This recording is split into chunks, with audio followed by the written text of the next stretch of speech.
So it looks like you might be one of those crazy people that thinks a giant centipede might make a good pet. Well, since you're here, I'll try to give you the basic information that you need to take care of one of these animals. Giant centipedes, also known as scolopendra, can be found in many places across the world, though they're most typically found in warm and tropical environments. There are many species of giant centipedes, the largest of which can grow to over 12 inches in length. Wow! These are predatory animals, which are known for being fast and agile. All giant centipedes also have a venomous bite. When looking to purchase one as a pet, the price will vary greatly. It's dependent on what's available to you in your region, and also how rare the species is. I make a personal point not to handle these animals. If that's something that you choose to do and are set on it, then I won't tell you what to do, but for me personally, I don't think it's worth the risk. Having never been bitten by one, I can only go on what I've seen online, and they purportedly have a very painful bite. Ideally, once you have your centipede's habitat set up, you're not going to want to move it around very much.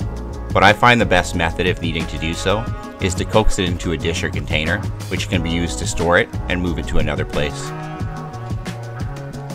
An alternative way to move your centipede would be to use tongs, but I generally will use rubber-tipped ones for the safety of the animal.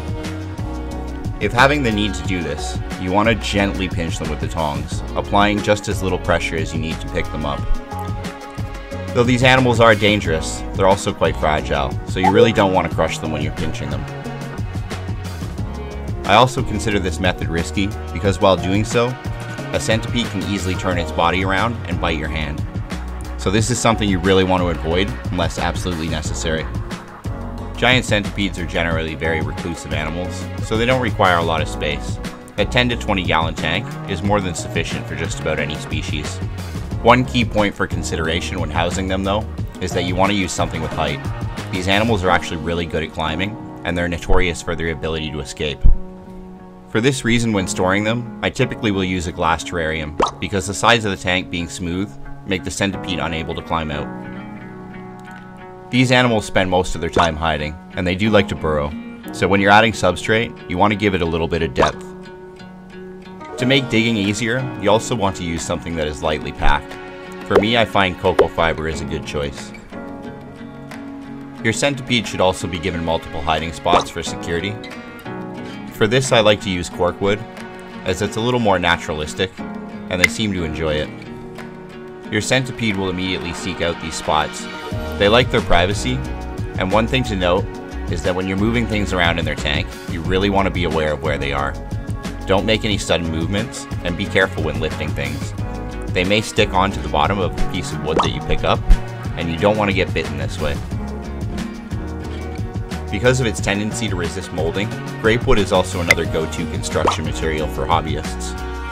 Though you really want to be careful also when using this, don't stack it too high, as you don't want to give your centipede access to the top of its tank. The next thing you'll want to add is a water dish.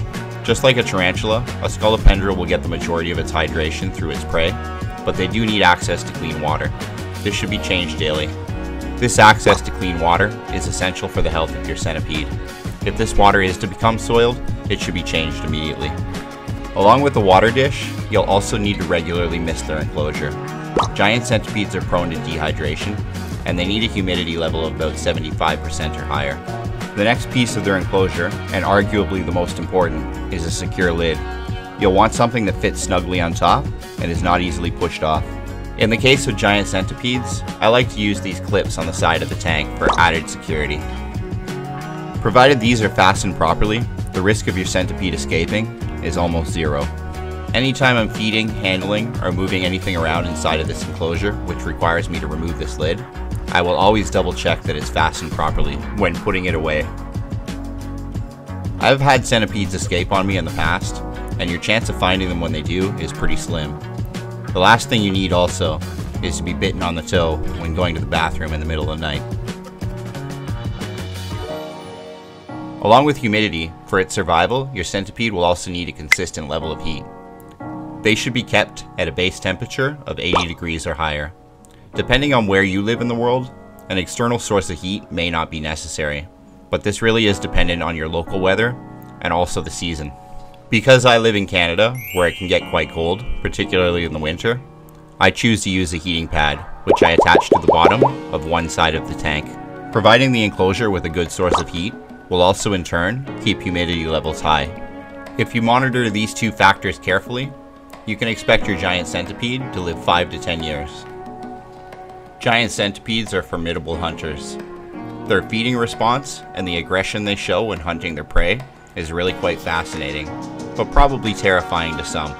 Their ability to inject their prey with a potent venom makes them top-tier hunters, and they're often capable of taking down prey which is even larger than they are. This centipede is currently eating a cockroach, but I vary their diet between crickets, roaches, and often superworms. What you choose to offer to your centipede will probably vary depending on where you live in the world and what's available to you, though they're not particularly picky, and they'll usually take just about anything that's offered. These animals really only need to be fed once per week, maybe twice max. This is also dependent though on their size and their current stage of growth. Though you'll likely want to keep your centipede on a regular feeding schedule, there is a little bit of leniency here because these animals can go an extended period without food. This is the kind of pet that will do just fine without feeding, even if you're gone out of town for a week or two. Giant centipedes really are fascinating animals. They make a cool pet, and keeping them can be rewarding, though it's not something you should take lightly. As you've seen, their care is not overly complicated, but before you go out and acquire one, you should really ask, is this the right pet for you?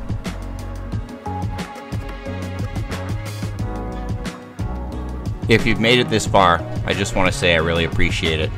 Your support means a lot to me, and it gives me the motivation to keep making these videos. Please consider subscribing to my channel if you haven't done so already. Take care.